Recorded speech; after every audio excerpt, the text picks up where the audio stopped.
Alors aujourd'hui, notre hadith, Abbé, c'est l'islam et le bon comportement.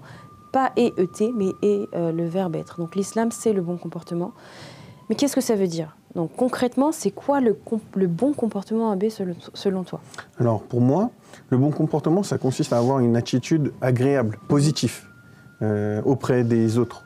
Donc cette attitude, elle peut se manifester par un ou plusieurs beaux comportements qui composent la personne. Par exemple, la gentillesse, la serviabilité, une personne souriante. Donc le sourire, on en avait discuté, il me semble.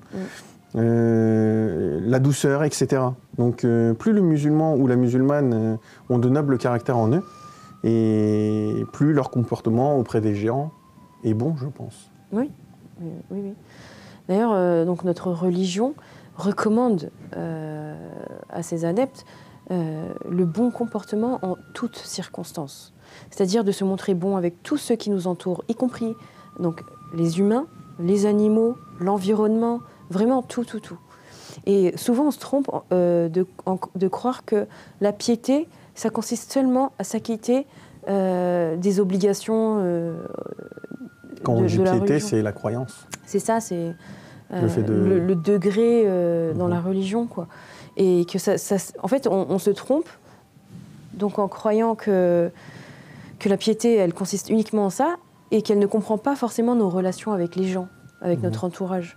Justement, à cause de cette mauvaise compréhension, tu peux trouver certains multiplier les actes d'adoration, les veillées nocturnes, les jeûnes surérogatoires, tout en négligeant, en ne respectant pas les droits des autres. Et ça, moi, je pense que c'est... Bah oui, c'est déplorable, parce qu'une des choses que Allah ne peut pas pardonner, qu'il nous dit, lui, il pardonnera tout, parce qu'il est miséricordieux, mais une des choses dont ce n'est pas à lui qu'il revient de pardonner, c'est le droit des autres. Oui. C'est-à-dire, si nous, on empiète sur le droit d'un autre, c'est cette personne-là qui doit nous pardonner. Oui. Donc ça, c'est quelque chose de déplorable, comme tu dis. Exactement. Et beaucoup minimisent en fait l'importance du bon comportement dans notre quotidien, alors que notre religion, notre Créateur, n'a cessé de recommander le bon caractère. Pardon.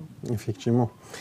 On espère que Allah il nous guide sur le bon chemin et qu'il nous permette de compléter notre servitude envers lui avec un très bon comportement. Inch'Allah.